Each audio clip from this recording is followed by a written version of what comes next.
જૂનાગઢ મહાનગરપાલિકાના ચોબારી વિસ્તારમાં આજે પણ પ્રાથમિક સુવિધાઓ નથી। કચ્ચા રસ્તા, પાણી ભરાવાની સમસ્યા જેવી સમસ્યાઓનો સામનો લોકો કરી રહ્યા છે। પાણીના ટાંકા બન્યા હોવા છતાં પાણીના કનેક્શન ન મળતા લોકોમાં ભારે રોષ। અનેક રજૂઆતો છતાં સમસ્યાનું નિરાકરણ નથી આવી રહ્યું। તેથી મહિલાઓએ મનપા કચેરીએ પહોંચીને આંદોલનની ચીમકી ઉચ્ચારી। ચોબારી પ્રાથમિક શાળા છે। અમારા નવી ચોબારીના છોકરા જૂની ચોબારીમાં જઈ નથી શકતા। અમારા છોકરાનો તો ભવિષ્ય બગડી ગયો। અમારો તો બગડ્યું તો પણ અમારા છોકરાનું બગડી ગયું। અમે જ્યારથી પ્રધાનમંત્રી આવાસ યોજનાના મકાન બનેલા છે ત્યારથી અમારે પાણીની સુવિધા નથી। અમારું ચોબારી ગામ મહાનગરપાલિકામાં આવેલું છે છતાં પણ ગામડા વિસ્તાર જેવું અમારું ચોબારી ગામ છે। તો મહેરબાની કરીને કમિશનર સાહેબને મારી એટલી રિક્વેસ્ટ છે કે અમારી માંગ પૂરી કરે। ચોબારીની અંદર અમારે 3 વર્ષથી પાણીના ટાંકા ને બધું બની ગયું છે। 2 ટાંકા છે, નવી ચોબારી, એક જૂની ચોબારી। કોઈ નગરપાલિકાના કોઈ સાહેબ શ્રી કે કોઈ નીચલાજી કર્મચારી છે એ કોઈ ધ્યાન દેતા નથી। અમારા નાનાજી છોકરાજી છે, સ્કૂલની બહુ પ્રોબ્લેમ છે। પાણી બહુ ભરાય છે, પછી મયત થઈ જાય છે તો જનાજો છે અમારાથી નકરી નથી શકતો। પછી પાણીથી બરોબર એને રજૂઆત છે આપણે સાહેબને આપ્યું છે। સાહેબ એવું કીધું કે અમે ચાલુ કરાવી દઈએ। સાહેબ અમારે પહેલી પ્રોબ્લેમ છે પાણીની સમસ્યા। પછી બીજી પ્રોબ્લેમ છે કોઈનું પણ મરણ થઈ જાય છે તો હોકળો એવો આવે છે પાણીનો, ને વરસાદમાં ડેડ બોડી કેવી રીતે કાઢવી એની પણ પ્રોબ્લેમ છે। અને છોકરા નાના છે, સ્કૂલે ભણવા જાય છે તો ઈ કોઈ સ્કૂલે જઈ શકતા નથી। 4 મહિના ઈ છોકરાની એટલી મુશ્કેલી પડે છે કે એને પહોંચાડવા કેમ સામા ગામમાં, એટલી અસુવિધા છે। છોટાઉદેપુર જિલ્લાના કવાંટ તાલુકાના ગોજારિયાથી રેણધા બોર્ડર મધ્યપ્રદેશની હદ સુધીના 10 કિલોમીટરનો રસ્તો ખૂબ બિસ્માર હાલતમાં છે।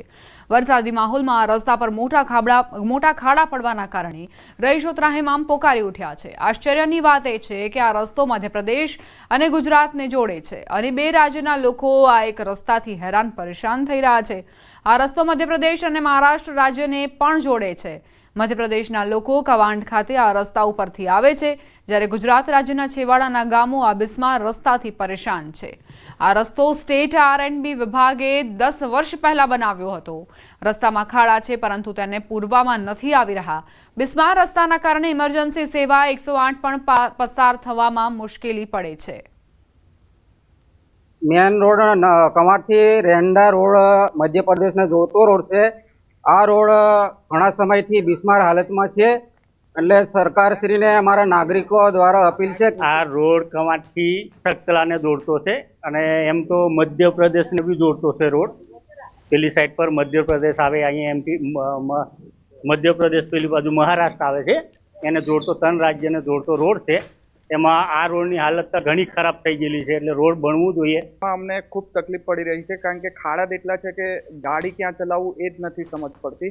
કારણ કે આમાં 108 અમારે દર્દીઓને લઈ જવું હોય કે ખૂબ ખરાબ હાલતમાં રસ્તો છે। હા, એ તો રસ્તો નહીં સારો, અમને આવવા જવામાં તકલીફ ભારે થાય છે। ગાડી પર આવવામાં તકલીફ થાય છે, સાધનમાં આવવામાં બી તકલીફ થાય છે। આ રસ્તો જલ્દી બની જાય તો સારું છે। અમદાવાદ સહિત રાજ્યભરમાં ગણેશોત્સવની ધૂમ છે, ત્યારે કાલુપુરમાં પણ ગણેશોત્સવ ઉજવાયો। ટીમ્બાપોળ, પટેલપોળ, કાલુપુર ખાતે છેલ્લા 26 વર્ષથી લોકોના સહયોગથી ગણેશ ઉત્સવ ઉજવવામાં આવે છે। ઉત્સવ દરમિયાન માટીની મૂર્તિનું ઘર આંગણે જ વિસર્જન કરવામાં આવે છે।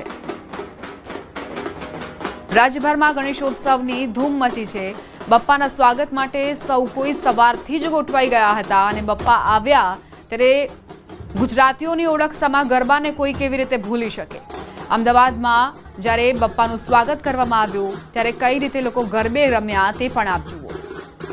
ટીમ્બાપોળ, પટેલપોળ, કાલુપુર ખાતે છેલ્લા 26 વર્ષથી લોકોના સહયોગથી ગણેશ ઉત્સવ ઉજવવામાં આવે છે અને આ વખતે પણ એવું જ આયોજન।